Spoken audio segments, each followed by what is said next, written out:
देखिए दोस्तों, निम्नलिखित में से कौन सी संख्या एक पूर्ण वर्ग है। आपको संख्या दे दी, आपको 4, और पूछिए कौन सी संख्या पूर्ण वर्ग है। दोस्तों यहाँ पे हम ऑप्शन की हेल्प लेंगे, क्योंकि पता नहीं और बहुत सारी संख्याएं पूर्ण वर्ग रहेंगी, तो इसने पूछा कि इनमें से कौन सी पूर्ण वर्ग है।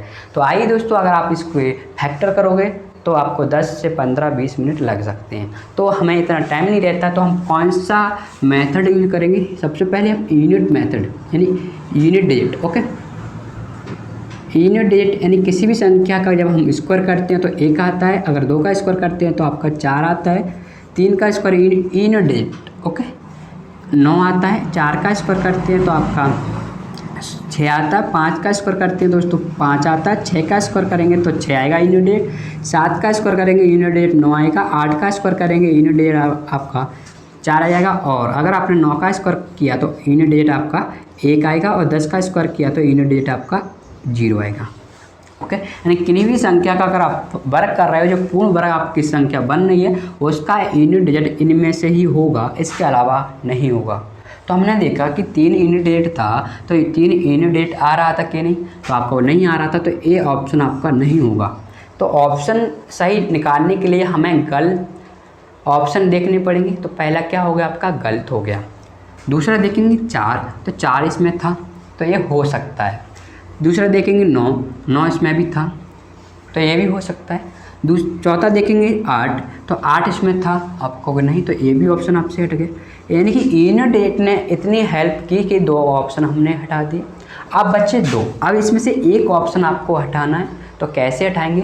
अब और अच्छे लेवल की बातें करेंगे दोस्तों हम, क्या डिजिटल सम, जो कि अक्सर आपके काम आएगा, जहाँ पे भी अगर आपकी कैलकुलेशन थोड़ी कॉम्प्लिकेटेड होती है, वहाँ पे आप डिजिटल सम का यूज कर सकती हो। डिजिटल सम को हिंदी में बोलते हैं बीजांक। जैसे कि मान के चलो मुझे 65 का बीजांक निकालना था, तो 6 + 5 करो, कितना बनेगा 11, 11 का फिर 1 + 1 करो तो कितना हो जाएगा दोस्तों 2 आपका बीजांक हो जाएगा। ओके, यानी कि और जो संख्या हैं उनके डिजिट का सम करना और एक अंक बनाना है। अब हम करेंगे कि अगर मान के चलो, अगर डिजिटल सम किसी भी संख्या का 2, 3, 5, 6, 8, अगर किसी भी संख्या का डिजिटल सम ए हुआ तो वो संख्या पूर्ण वर्ग नहीं होगी। क्या नहीं होगी, हुआ तो वह, अगर किसी संख्या का लिख लेना, वह पूर्ण वर्ग नहीं होगी दोस्तों। ये इम्पोर्टेंट है, क्या होगी, नहीं होगी। तो आप कहोगे कि इसके अलावा अगर बीजांक हुआ तो, जैसे कि 1, 4 और क्या बचा इसमें 7 और 9, अगर ए हुआ बीजांक तो हम नहीं बता सकते कि ये पूर्ण वर्ग संख्या होगी। क्यों, मैंने कहा 13 का क्या हुआ, 1 + 3 4 होगा, तो ये 4 पूर्ण वर्ग संख्या है, आप कहो नहीं। लेकिन अगर मैंने कहा कि बताइए 17 का क्या हो रहा है 8, तो 8 है तो मैं कह सकता हूँ ये क्या है दोस्तों, हमारी पूर्ण वर्ग संख्या नहीं है। लेकिन अगर 4 हुआ तो हम नहीं कह सकते वो पूर्ण वर्ग होगी या नहीं होगी। दोस्तों समझने की ज़रूरत है, बारीकी से समझिए कि अगर इसमें से हुआ तो हम 100% कह सकते हैं संख्या पूर्ण वर्ग नहीं है, और इनके अलावा अगर ये हुआ तो हम नहीं 0% भी नहीं कह सकते, 1% भी नहीं कह सकते कि वो संख्या पूर्ण वर्ग होगी या नहीं होगी। तो हमने कहा चलो ठीक है, तो आपको इनको नहीं देखना, आपको इनको देखना, आपको ये देखना कि कौन सी संख्या इसमें से पूर्ण वर्ग नहीं है। तो मैंने देखा, जब मैं इस 2 बचे थे, इसको करूँगा तो 2 2 4 हो जाएगा, 4 और 8 कितना होगा 12 होगा, 12 4 कितना होगा आपका 16, 16 8 24 और 4 कितना हो जाएगा आपका 28, और 28 को नहीं फिर ऐड करोगे, क्या होगा दोस्तों 28 और 28 को फिर ऐड करोगे 2 4 नहीं 2 8 10, 10 का हो जाएगा 1 किस में था दोस्तों, इसमें। तो हम नहीं बता सकते पूर्ण वर्ग संख्या होगी या नहीं होगी। फिर मैं देखता हूँ इसको तो कितना होगा, 3 7 10, 10 8 18, 18 1 19 20, 20 9 29, और 29 को जब मैं फिर से ऐड करूँगा 2 और 9 को 11 बनेगा, और 11 को फिर से ऐड करूँगा तो कितना बनेगा, 2 बनेगा, जो कि आपका दिया था इसमें। यानी कि जब बीजांक यानी डिजिटल सम 2 हुआ तो वो पूर्ण वर्ग संख्या नहीं होगी। तो मैंने पता चल गया कि ये पूर्ण वर्ग संख्या नहीं है। तो बताइए 3 ऑप्शन हट गए तो कौन सा ऑप्शन बचा आपके पास? आप कहोगे मेरे पास एक ही ऑप्शन बचा। लिख लेना दोस्तों, बहुत ही आईएमपी चीज़ें हैं। ओके, तो ऐसी चीज़ें आपको ज़्यादा नहीं मिलेगी, ज़्यादातर ये प्रैक्टिस बैच ही आपका, लेकिन मैं सब कुछ आपको एक बिल्कुल बेसिक से बता रहा हूँ। जय हिंद दोस्तों, मैं हेम आप सबका आपके अपने चैनल स्टडी 21 में स्वागत करता हूं। दोस्तों, हम एमपी पुलिस के पेपर सॉल्व कर रहे थे, जिसमें हमने अभी तक 20 अगस्त से पहले के जितने भी पेपर थे 19 और 20 के दोनों सॉल्व किए। आज हम करेंगे 21 अगस्त 2017 पहले सबका पेपर। ओके, तो चलिए दोस्तों हम देखते हैं कि क्या दिया है कि 10 सदस्यों में से 5 सदस्यों को कितने तरीके से चयनित किया जा सकता है। ओके, जिससे कि 2 विशेष सदस्य सदैव वर्जित रहें। तो 2 सदस्य सदैव वर्जित रहने का मतलब क्या है? देखिए दोस्तों, अगर मैं आपसे कहूँ कि आप मुझे 2 की टेबल सुनाओ, 2 की टेबल सुनाओ, और आपको सुनाना कितनी बार है? 5 बार। कितनी बार सुनाना? 5 बार। और मैं आपसे कहूँ कि 12 हमेशा ही छोड़ना है, तो यानी 12 को छोड़कर, ये भी तो कह सकता हूँ कि 12 को छोड़कर या 12 को हमेशा छोड़ना है। तो आप क्या कह सकते हो कि मुझे वैसे 2 की जो टेबल थी उसमें कितने संख्या आई? आपका कोई 10, लेकिन 12 को छोड़ना तो कितनी संख्या आई? आपका कोई 9, क्योंकि हमेशा आप एक बार में कितने डिजिट कहोगे मुंह से, यानी कितनी संख्याएं आप कहोगे, तो आप 9 संख्या कहोगे।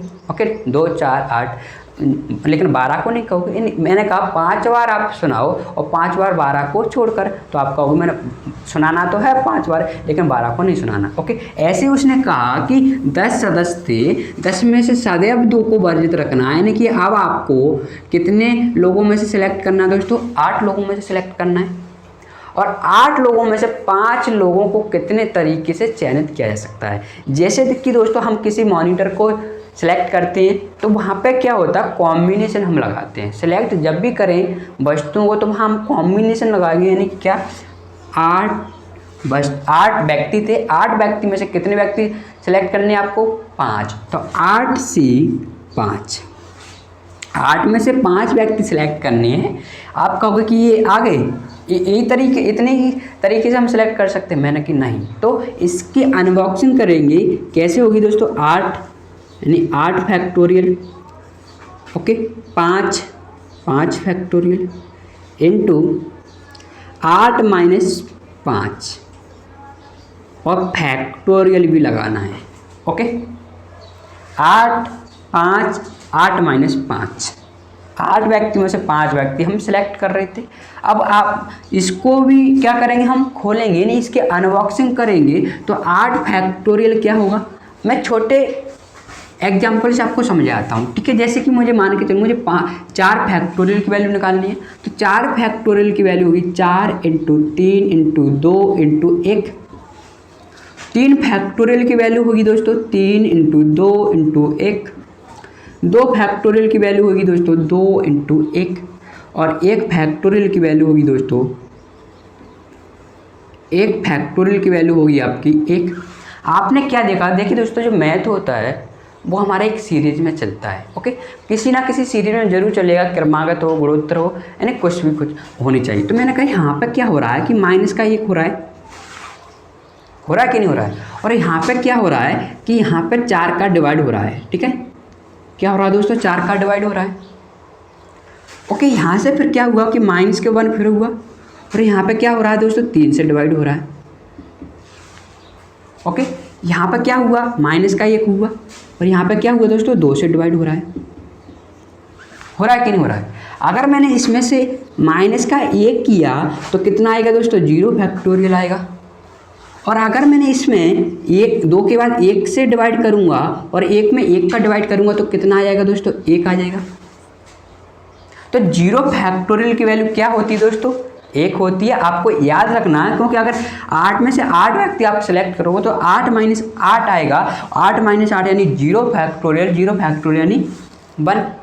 ओके, तो जैसे ही इसको खोलोगे आप, तो इसको लिख सकता हूँ मैं 8 इंटू 7 इंटू 6 इंटू 5 फैक्टोरियल। अब 5 क्यों लिखा देखिए दोस्तों, यहाँ से यहाँ तक मैं क्या लिख सकता हूँ, जैसे 3 फैक्टोरियल, 4 इंटू ये क्या हमारा 3 फैक्टोरियल है कि नहीं है। तो इसको मैंने ऐसे खोला 6 तक, और 6 से 5 के बाद में मैंने इसको 5 फैक्टोरियल लिख दिया। क्यों? क्योंकि मुझे बट्टी में क्या दिख रहा था, 5 फैक्टोरियल। तो जैसे ही इसको 5 फैक्टोरियल लिखा रहने दो, ओके, 8 माइनस 5 यानी 3 फैक्टोरियल। देखो 5 फैक्टोरियल से 5 फैक्टोरियल जाएगा, ओके, 5 से 5 चला जाएगा। अब इस ये क्या होगा दोस्तों, 3 फैक्टोरियल यानी क्या होता है, 3 इंटू 2 यानी क्या होगा आपका 6।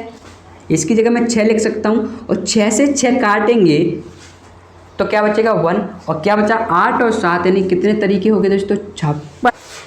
चलिए दोस्तों नेक्स्ट प्रश्न देखिए, क्या दिया है कि सिंप्लीफाई कीजिए, यानी सिंप्लीफाई आपको करना है, ओके, यानी हल आपको करना है, इसको आपको हल करना है। तो दोस्तों मैं सिंप्लीफाई क्यों पढ़ रहा हूँ, क्योंकि इसका इंग्लिश और हिंदी में थोड़ी मिस्टेक है, और आंसर भी हमारा अलग अलग आएगा दोनों से। तो आप इंग्लिश से करिए, आपका आंसर सही आएगा, ओके। तो देखिए दोस्तों, इसका जब एलसीएम लेंगे, क्योंकि ये क्या लगा दोस्तों, क्या लगा है, कोष्टक लगाया, तो पहले इसको सॉल्व करेंगे, यानी 9 आपका एलसीएम आ जाएगा, और 9 एलसीएम आ गया तो 6 4 कितना हो जाएगा दोस्तों, 10 हो जाएगा। ऑफ यानी मल्टीप्लाई दोस्तों, और 3/5 भाग देने का मतलब होता है कि मल्टीप्लाई करना उसके व्युत्क्रम से, और इसका जो वैल्यू होगी वो 5/2 3 होगी दोस्तों।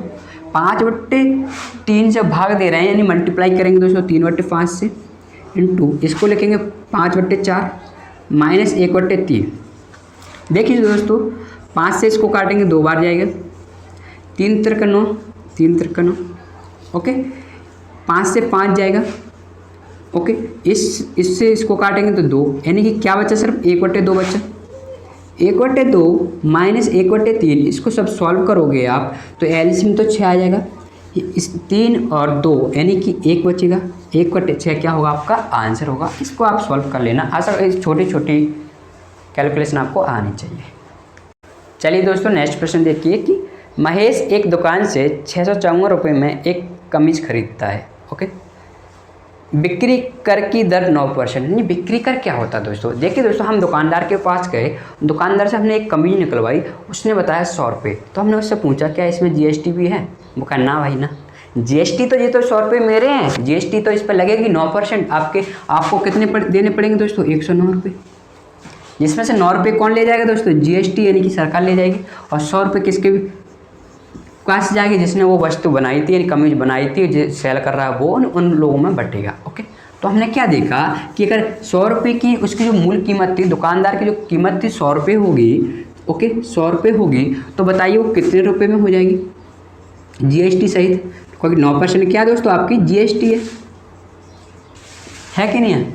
तो इसने क्या कहा कि 100 रुपये की कमीज से 109 रुपये में मिल रही थी, लेकिन ये क्या कहता है कि वह दुकानदार को शर्ट पर इतने रुपये को कम करने को कहता है, यानी वो अगर 100 रुपये की कमीज की कीमत थी तो वो इससे कम करने के लिए कहता है, कुछ भी कम करे, इस पर कम करने के बाद 100 रुपये कीमत बची, एक्स कम नहीं कर रहे हैं, कुछ कम करने पर 100 रुपये कीमत बची, ओके। तो उसने कहा कि कीमत कम करने को कहता है, जिससे कि वह बिक्री कर के साथ शर्ट को 654 रुपये में खरीदे। यानी क्या करता है, अब इस पर 9% देता है, इसका 9% देता है, इस पर क्या देता है दोस्तों 9% देता है, यानी कि एक्स का 9% कितना होगा दोस्तों 109 रुपये होगा, यही 109% 109/100, एक्स का 109 यानी 109%, और 109% किसके बराबर है दोस्तों 654 रुपये के, क्योंकि उसमें क्या करा, वो 654 में ही खरीद रहा है, लेकिन वो किसको घाटा दे रहा है, दुकानदार को घाटा दे रहा है, लेकिन सरकार घाटा नहीं खाएगी, उसकी अगर जीएसटी 9% है रेट तो 9% ही देना पड़ेगा। या अब उसने दुकानदार की कीमत x रुपये थी तो इस पर वो जीएसटी देगा, तो 9 रुपये इस पर, यानी 9%, 9 रुपये नहीं 9%। अब देखो 100 का 9% ज़्यादा होगा, और कम करने पर इसका 9% कम होगा, फिर भी ये 654 रुपये में खरीद के ले आता है। तो 109 से हम इसको काटेंगे तो कितना आ जाएगा दोस्तों 6, यानी x की कीमत कितनी आ जाएगी दोस्तों 600 आ जाएगी, और पहले कीमत कितनी थी 654 रुपये, यानी कि पहले यहाँ पे जो कीमत थी दोस्तों कितनी थी दोस्तों यहाँ पे 654 रुपये, और अब कितने में खरीद रहा है दोस्तों, वो 600 रुपये में खरीद रहा है। कितने कम करने पड़े, आप कहोगे 54 रुपये कम करने पड़े, ठीक है ना। कितने कम करने पड़े दोस्तों, 54 रुपये उसे कम करने पड़े दुकानदार को, लेकिन GST तो 9% लगेगी ही। ओके, ये कि 500 तथा 700 के बीच कितनी ऐसी संख्या हैं जो 6 से आरंभ या समाप्त होती हैं। देखो ये क्या कहता है, या तो संख्या 6 से प्रारंभ हो या 6 पे अंत हो। मैंने कहा चलो एक 603 है, एक 600, एक 506 और एक 606। बताइए 6 पे भी स्टार्ट हो रही है, 6 से स्टार्ट हो रही है, 6 पे अंत हो रही है, तो इसको क्या बार काउंट करोगे आप, एक बार काउंट करोगे।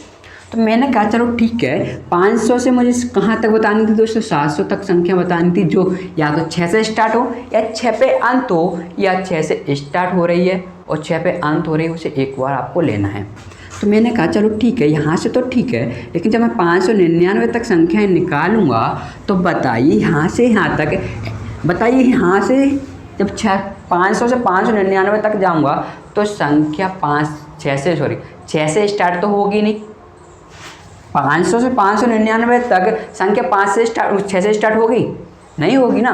तो यानी कि आप कैसे भी निकाल सकते हो कि यहाँ से यहाँ तक 6 से कितनी संख्या हो सकती है। मैं लगा रहा हूँ इसमें अरेंजमेंट, ओके। यानी कि हमारे 3 डिजिट थे, ओके।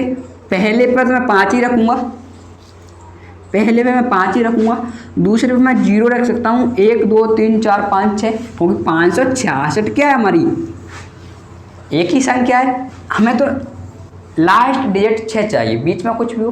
तो मैंने कहा यहाँ पे क्या रख सकता हूँ, 0 1 2 3 4 5 6 7 8 9, यानी 10 संख्या लिख सकता हूँ, 10 डिजिट लिख सकता हूँ।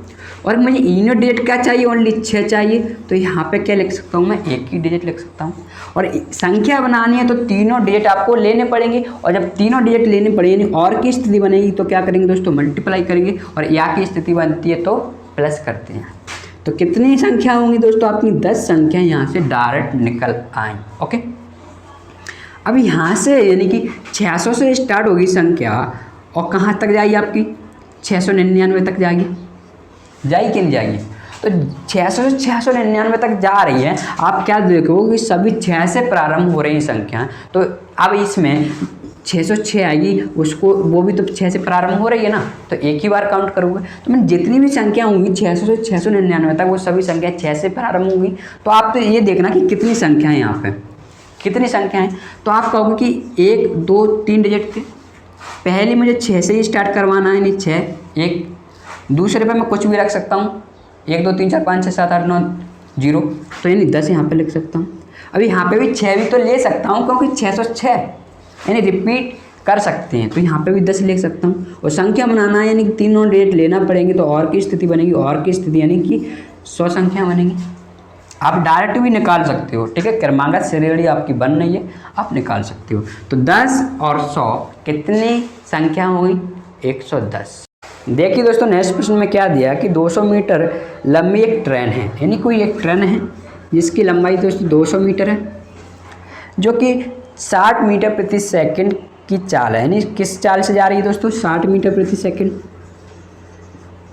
आगे दिया कि उसी दिशा में एक व्यक्ति जा रहा है जिसकी चाल दी है 36 किलोमीटर प्रति घंटा। कितनी दोस्तों, 36 किलोमीटर प्रति आवर, ओके। तो हम देखेंगे कि एक ही दिशा में अगर दोनों जा रहे हैं तो यानी पर्सन और ट्रेन दोनों एक ही साथ चल रहे हैं, इसका मतलब होगा कि ट्रेन की चाल कम हो, यानी डिफरेंस लेते हैं। जब एक ही दिशा में आते हैं डिफरेंस, और दोनों आमने सामने आए तो ऐड करते हैं, क्योंकि चाल बढ़ जाएगी। तो हमने देखा कि ये 60 मीटर प्रति सेकंड 36 किलोमीटर प्रति आवर, तो आप यहाँ से डिफरेंस नहीं ले सकते। पहले इसको मैं मीटर प्रति सेकंड में करने के लिए 5/18 को मल्टीप्लाई करूँगा, 18 दूनी 36 और 5 दूनी 10 मीटर पर सेकंड से कौन जा रहा है दोस्तों, व्यक्ति। तो हम देखेंगे कि एक ट्रेन है वो कितना अधिक चलेगी 1 सेकंड में, तो आप कहें वो 50 सेकंड में अधिक चलेगी, 50 मीटर 1 सेकंड में अधिक चलेगी। अब उसे 200 मीटर के जब वो व्यक्ति को पार करती है तो वो किसकी लंबाई को पार करेगी, वो खुद की लंबाई को पार करेगी, क्योंकि व्यक्ति तो क्या होता है, एक खम्मा जैसा रहता है, उसकी लंबाई चौड़ाई नहीं, लंबाई होती है चौड़ाई नहीं होती है। ओके, तो हम देखेंगे कि यहाँ पर ठीक है, अब वो 200 मीटर को जब पार करेगा 50 मीटर प्रति सेकंड की चाल से, तो हमने देखा कितने समय में पार कर लेगा, 200 बटे 50 यानी कि 4 सेकंड में वो व्यक्ति को पार कर लेगा। समझ में आया?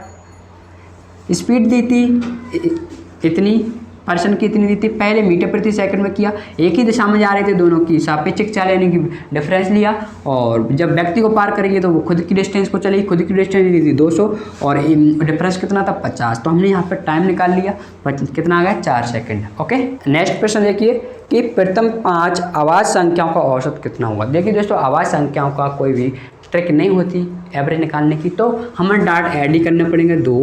प्रथम पूछा है तो 2 से स्टार्ट होती है। आवाज़ संख्या क्या होती है, जिसके एक और वो स्वयं से कटे, यानी जो संख्या स्वयं और एक से कटे वो आवाज़ संख्या होती है, नहीं जिसके कम से ज़्यादा 2 फैक्टर हो, कम से कम नहीं ज़्यादा से ज़्यादा 2 फैक्टर हो, तो इसके 2 फैक्टर हो सकते हैं, या तो दो या 1। ओके, ऐसे 3 का 1 और 3 हो सकता है, 5, 7 और 11।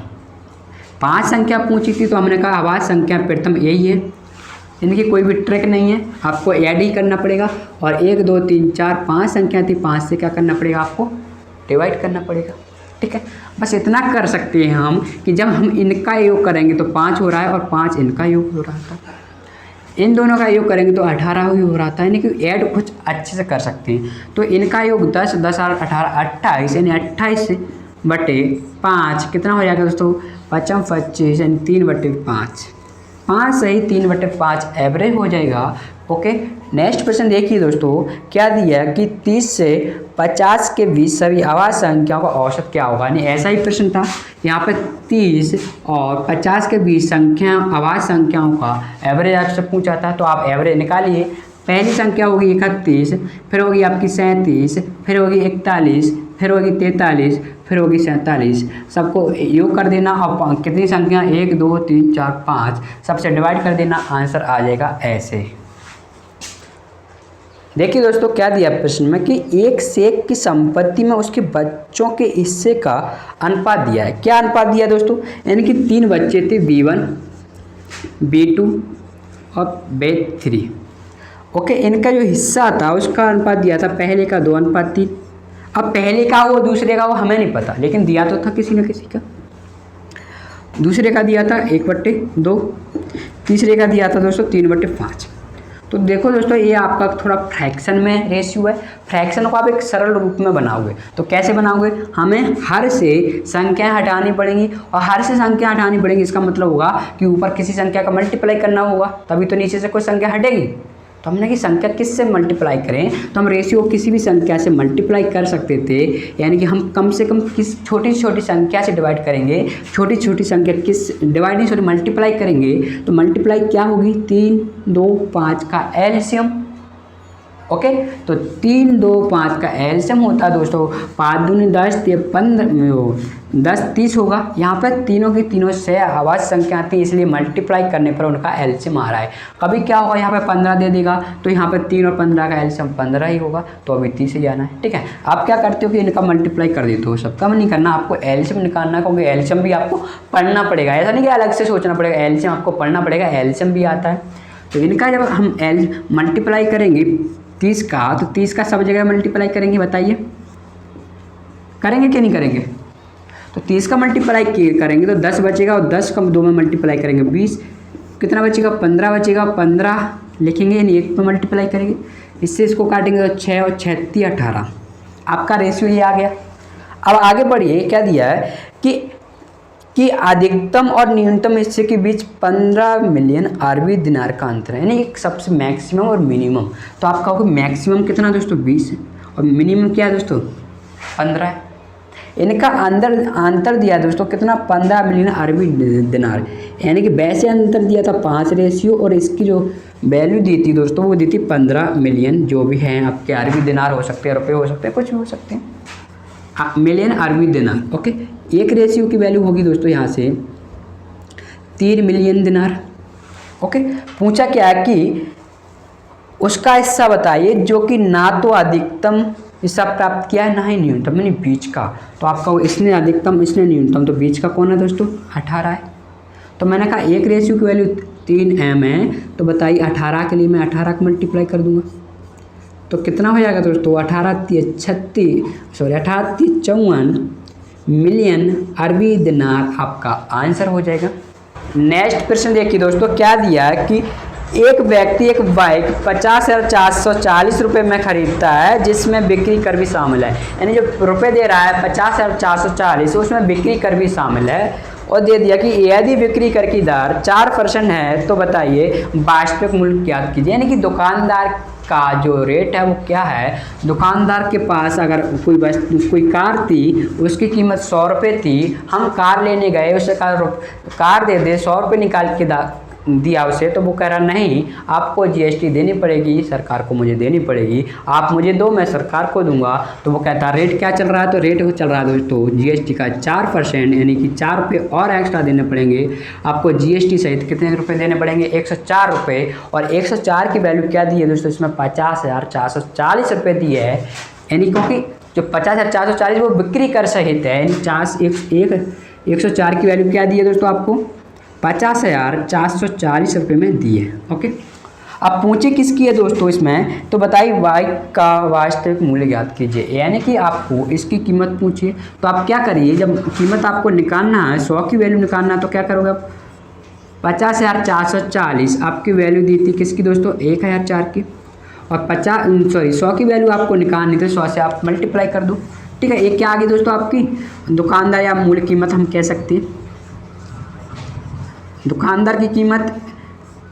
ओके, यानी कार है दोस्तों यहाँ पे, तो दुकानदार भी कह सकते हैं, एजेंसी कह सकते हैं हम। ठीक है, तो मैंने थोड़ा कंफ्यूज हो गया था कि यहाँ पे कुछ चीज़, कोई भी चीज़ हो सकती है, कार हो सकती है, कोई भी कपड़े हो सकते हैं, कुछ भी हो सकते हैं, यही होता है। सिर्फ हमें ये देखना था कि यहाँ पे जो मूल्य कीमत है वो दुकान की नहीं एजेंसी की होगी।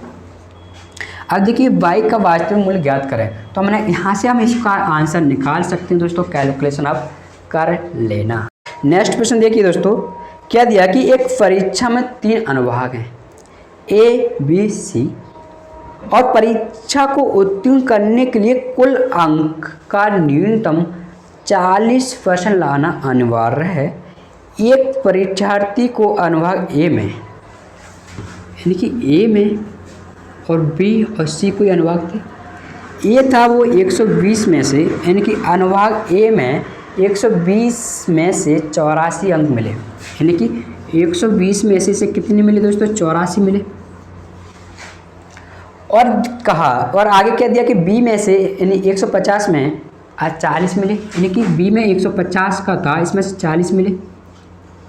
तो बताइए कि अनुभाग C का कि परीक्षा में उत्तीर्ण होने के लिए अनुभाग C में 180 अंक थे, तो कितने अंक लाने पड़ेंगे? यानी परीक्षा में पास हो से होना है।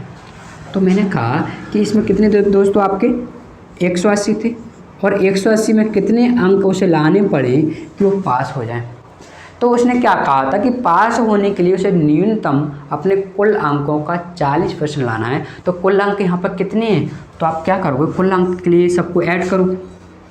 तो मैंने कहा कुल अंक कितने हैं, इनको जब ऐड करोगे 0 0 0 0, 8 5 13 2 15, 1 और 1 2 2 3 4, यानी कि 450 कुल अंक थे। 450 कुल अंकों का 40% आपको लाना है, यानी कि इसका 40% कितना होगा दोस्तों? 40% आप निकालिएगा, 40% आ जाएगा 180। और कैसे निकालना है? इसकी 0 हटा देना, इसकी 0 हटा देना, मल्टीप्लाई कर देना है। ओके, अब उसने कहा कि 84 कम से कम उसे 180 लाने थे, यानी 84 + 40 + x 180 होना चाहिए, क्योंकि इसमें तो फिक्स है, इसमें भी फिक्स है, इसमें x कुछ भी हो सकता है, क्योंकि मुझे टोटल 180 करना था। तो मैं क्या करूँगा? सबको ऐड कर दूंगा। क्या कर दूंगा? सबको ऐड कर दूंगा और रख दूंगा 180 के बराबर। s की वैल्यू आप निकाल सकते हो, 180 - 4, इन दोनों को ऐड करके 59 ले जाएंगे, और आपका हो जाएगा 8 4 12। जैसे 180 में से 124 माइनस करोगे तो आपका आ जाएगा 56 x का मान। क्लियर? देखिए दोस्तों, लास्ट प्रश्न करते हैं कि ABC किसी काम को क्रमशः 24, 16 और 12 दिनों में करते हैं, और कहा कि अगर तीनों को एक साथ काम पर लगा दिए जाएं तो बताइए वो उस काम को कितने दिनों में करेंगे। तो दोस्तों मैं उसी का बेसिक आपको बताऊंगा जो मैंने अभी तक सॉल्व नहीं कराए, लेकिन मैंने इस तरह के प्रश्न बहुत करा दिए तो अब डायरेक्ट कराऊंगा। क्या करेंगे, सबसे पहले इनका एलसीएम लेंगे। एलसीएम कितना होगा, 24। सबसे पहले सबसे बड़ी संख्या हम ले लेंगे, अगर जब हम एलसीएम निकालेंगे। 24 ले लिया, 16 था, 16 में 8 था, इसमें भी 8 था, 8 3 24 8 2 16, इसमें क्या बचा, 2 बचा, तो मैंने 2 का मल्टीप्लाई और कर दिया। इसमें 12 था, 12 इसमें देखेंगे तो 12 दूनी 24 ले लिया मैंने 12, तो टोटल एलसीएम होगा आपका 48, यानी काम कितना होगा आपका 48। तो हम देखेंगे एक ही इफिशिएंसी बर कितना होगा, और इफिशिएंसी हम निकालेंगे तो 24 दूनी 48, यानी 2 काम ए करेगा डेली, 16 3 48, 3 काम हमारा एक दिन के बी करेगा, और 12 चौके 48, यानी सी एक दिन के कितने काम करेगा दोस्तों, 4 काम करेगा। तो एक दिन में टोटल काम कितना हो रहा है आप देख सकते हो, 2 और 3 5 और 5 4 9 काम एक दिन के हो रहे हैं। अब काम कितने करना है दोस्तों, आपको 48 काम करना है, और एक दिन में 9 काम हो रहे हैं, तो कितने दिन में आप पूरा कर पाओगे, 48/9, यानी कि 9 पंजे कितने हो जाएगा आपके 45, बचेगा 3, और 3/9। अब यहाँ से भी हम इसको काट सकते हैं, 1/3 आ जाएगा दोस्तों, यानी कि 5 सही 1/3 हमारा आंसर आएगा। यहाँ पे काटिए, बात बराबर है। ओके, तो दोस्तों कैसा लगा सॉल्यूशन, कमेंट जरूर करना, लाइक करना या डिसलाइक करना, दोनों में से एक आपको करना है। और अगर वीडियो पसंद आया हो तो लाइक करके इसे सब्सक्राइब करके और शेयर कर दीजिए दोस्तों। ओके।